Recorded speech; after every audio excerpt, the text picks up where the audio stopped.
I did this in the original painting and it worked so well. And it still feels like a risk. We may not get a do-over in a lot of the moments we experience in life, although a good apology can go a long way, but we can take advantage of do-overs in watercolor. It can be hard to take advantages of do-overs in painting because we invest so much into that one painting. We are emotionally deeply invested. We've put a lot of time in. We've taken a lot of our intention. It can feel like that painting has taken everything we have to give it. But in repeating our work, we actually have a great opportunity to measure and evaluate our growth. Whether you're painting the same scene repeatedly in a short period of time or revisiting a subject after months or even years have passed, you can really see your growth by taking the advantage of painting something you've painted before. Additionally, you can also have the advantage of having a stronger decision-making skills because you've already worked out that painting in your head once before. Now you can work it out.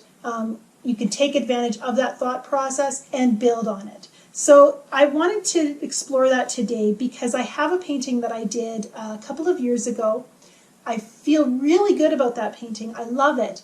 But I was a little bit curious, how would I paint it now, after time has passed? This scene that's very familiar to me, it's actually a view outside of my studio window. And so here we are in the studio. I'm going to tackle it again. I'm going to take advantage of a few of the things that I've learned over the years. I'm going to simplify the scene a little bit and connect some of the shapes just a little bit better. I'm very curious to see if this makes for a stronger painting or if I'm going to still call that last one from a couple of years ago my best version of that scene. The scene I have today is just the view outside of my studio window. When I stand and paint, if my window blind is open, I can just look straight out the window and I can see exactly what I'm painting for you today. And so I came into the studio one day after supper. It was that beautiful golden hour when the light is just so rich and warm. And I took that time of day and I captured it with my brush. And coming back to paint it again, knowing that I've grown and changed, maybe my approach is going to be a little bit different. It also gives me that opportunity to be a little bit freer in how I interpret the subject, maybe to have a little less of an obligation to be perfect because I know I have a version that I like and I've done well. And so as I paint this, I am glancing at the original painting once in a while. That's what I'm using rather than looking out the window today because the weather doesn't quite line up with the image I want to capture. And so I can use my painting as my reference. And that will help me to simplify the scene. And you can see I'm doing that right now. I'm just working with green gold to establish the golden trees behind, or the bright green of the sunlight on the trees in the background, and also on the grass in the foreground. And we'll be adding our shadow in after this, working from light to dark. So those initial shapes give me my tree trunks. The tree trunks are actually quite a bit darker, so I can adjust those shapes once the green gold has started to dry a bit. And I have more dark green in behind, but I'm not going to go there quite yet. Let's carry that brighter green right across the page, the green gold. And I'm going to pop in a little bit of sky in the corner here too. And the sky in this scene is really kind of an afterthought. It's not super important to the scene. It's off in the distance, so we're going to keep it simple, something like that. Working with a large brush helps me to keep a loose shape to defining my scene as well. And I think I'm going to go right to the cobalt blue now and just hint at a little bit of shadow because I want my shadow color to flow into my green gold just a little bit.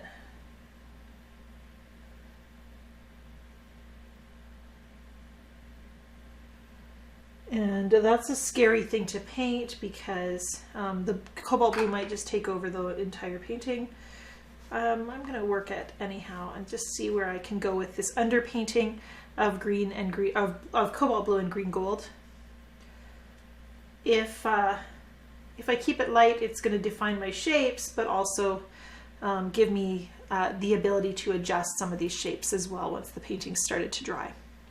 And then let's mix up some of this cobalt blue. I've got some green in my palette, so I'm going to use that green. I'm going to bring in my painting colors, the cobalt blue, and a little bit of the green gold. I think there's already some in there. And that's going to start giving me my murkier dark green. But it's a little bit too bright, and when a green is too bright, we want to tone it down using a complement. That often is a red, but in this case, I think I'm going to try this, where is it? Quinacridone Sienna. It's actually an orange. And that should give me my neutral, and the orange is a little earthier than a red, so it brings in some warmth into that green as well. Yeah, I think that'll be nice. What do you think? And this is distant, further distant trees, and they're going to blend and smudge into the green gold. Right here was quite wet, so it did quite a bit. And that's okay, that can signify a break in the trees. We can use that as a tool. One thing I did I didn't do that I should have done maybe is I did not adjust the width of my paper. It's a little bit taller than the original painting, which was more of a long, narrow kind of panoramic shape. So I might find the need to crop a little bit off the top or bottom of this painting if I feel like the proportions are not pleasing. It's amazing how a little bit of a proportion change in the width and height of your paper can really adjust or can really impact the paper, the painting. A little bit of pure green gold on my brush, which I didn't wash, so it's got some of that murky green as well. We're kind of combining the colors and blending them together. And as I've painted, then this lower half has gotten a little more dry. So now we can add in some more line here and define the landscape just a bit more. Actually, I'm not liking the shape of that hill. Again, just making those mental changes that happen when your proportions change. It matters. Bring in that blue, cobalt blue with a bit of the green gold, my shadow color. There's trees that are not in the scene, but they're casting shadows on the grass, and so we want to get those shadows positioned in the painting here. We are going to be able to build up a few darks in this in a few minutes. Let's add some cool blue greens up here as well, using a dagger brush. I'm going to pull down and create some, see if that gives me some tree trunks.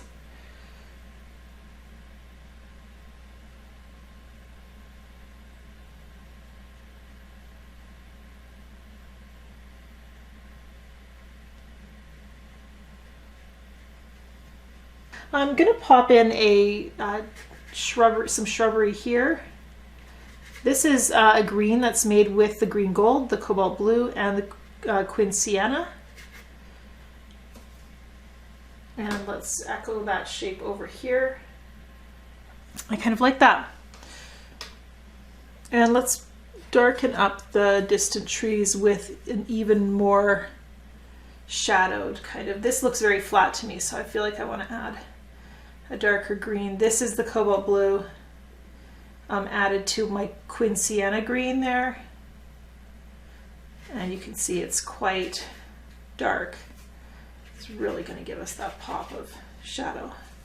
And this gives us that sense of depth too. If I'd gone straight in with the dark green, it would look flat as well. So having a light green with a darker green over top, you know, that gives you depth.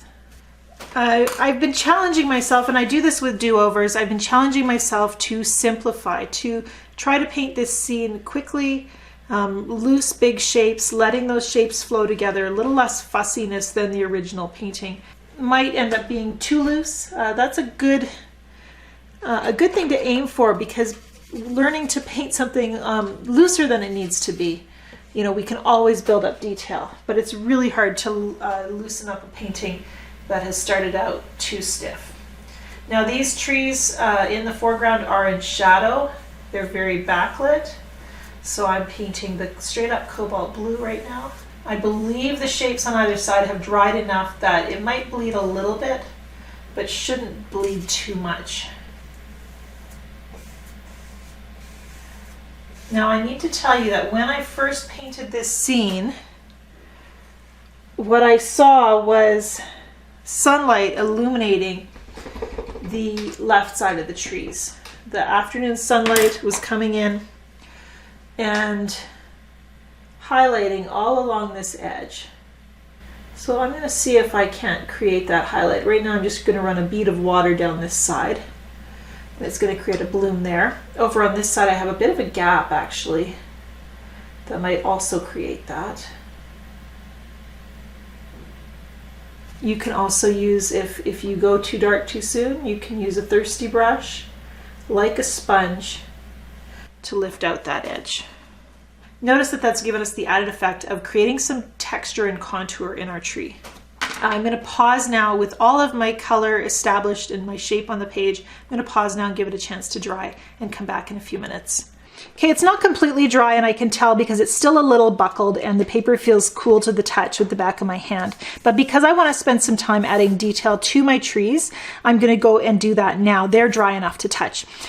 I don't use a blow dryer to dry my paintings because I really feel like I need time. Pausing to let things dry gives me the chance to observe my subject a little bit more. Maybe I study the painting and think about what the painting needs. I give my brain that break. It gives it a chance to grow into the next step and plan that next step. We're going to use some darks here, and I really like Payne's Gray a lot of the time for stuff like this. I don't think I have it in my palette though. So we're going to use Sodalite Genuine instead, and Sodalite Genuine is a beautiful color. It's made by Daniel Smith. My original painting had 2 trees on this side, and since I did that painting, one of those trees has fallen down. So I guess I'm being accurate by not bringing in that last tree, although that wasn't really my intention. I just didn't leave quite enough space for it. Now I'm going to just put in some marks for bark, those little scars on the bark. And a lot of times I see beginning artists doing marks that are just like this and then letting them dry. But I'm not going to do that. I'm going to actually take it a step further, and I'm going to add a little water to break up this shape to keep it from being so dark. And it's going to create kind of that underpainting that we saw here with the greens. By breaking up these marks, we're going to create some form here. We can go over those marks with more dark value, darkest darks in a few minutes. But this gives us kind of the underpainting, a little bit more contour. I'm also going to make a gray with my Quin Sienna and my Cobalt Blue, and that's going to be a bit of a shadow color in here. I'm going to try, on this one I'm going to try doing the shadow first, the gray. There's never just one way to paint anything.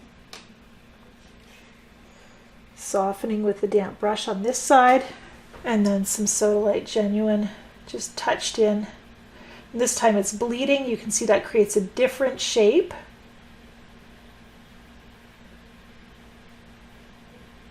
Than this side, but both are interesting.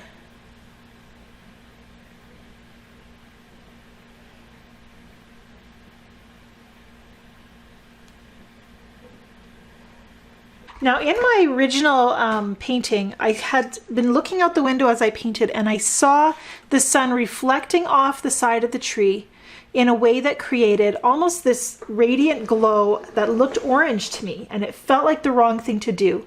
But when your eyes tell you you see something, the best thing to do is to try to paint it in, even if your brain tells you it's the wrong thing to do. So we're going to just try here, putting in that faint orange line, that line that looks like sunlight.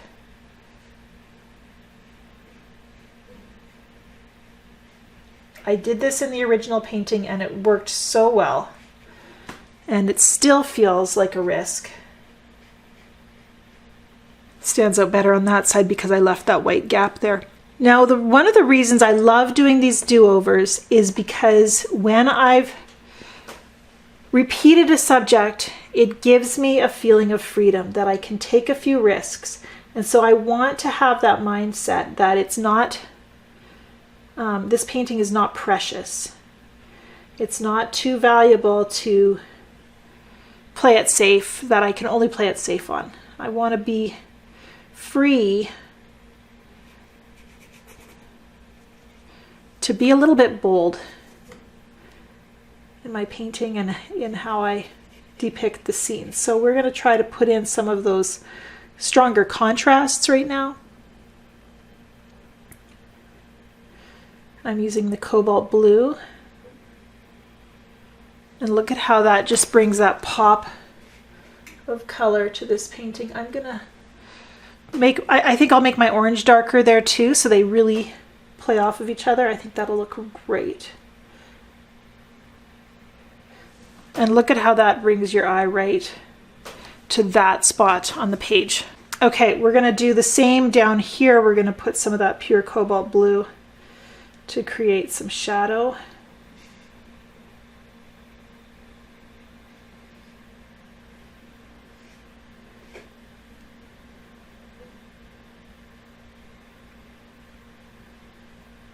And this bush is supposed to be in front of the shadows, so we'll kind of make that shape a little irregular there.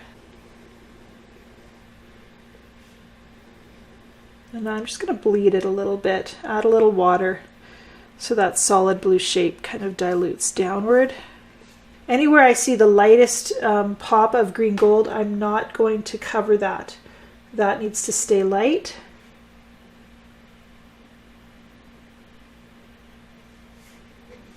And then this shadow needs to carry across so that we have that continuity. This is quite a bit lighter here, but I'm just going to moisten that shape where I want to fill it with cobalt, and then I can come back and adjust it. I wonder if I broke up that shape to look like grass. By giving that a little bit of an irregular edge, I think that might look more realistic.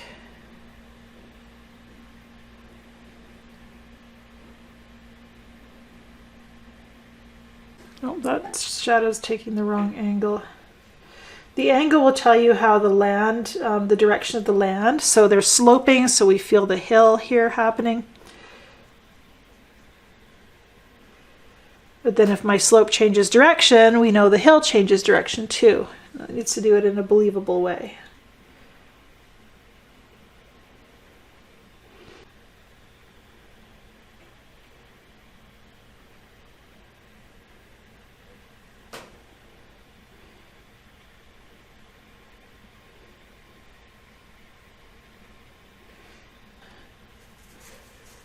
I want to build up some of the second layer of depths here. Oh, that's a nice shape. Little dry brush gives us some twigs.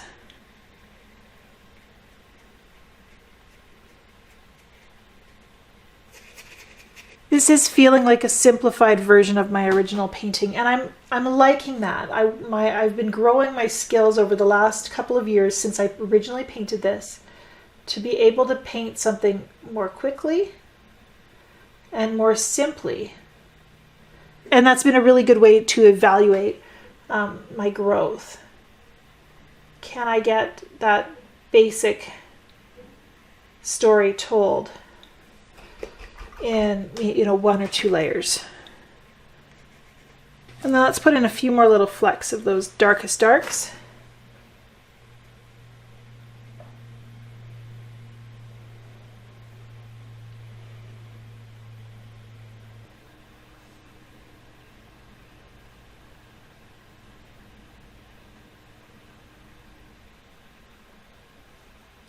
Branches are a great way to hide things. If you have a shape you don't like, A branch in front can camouflage that shape.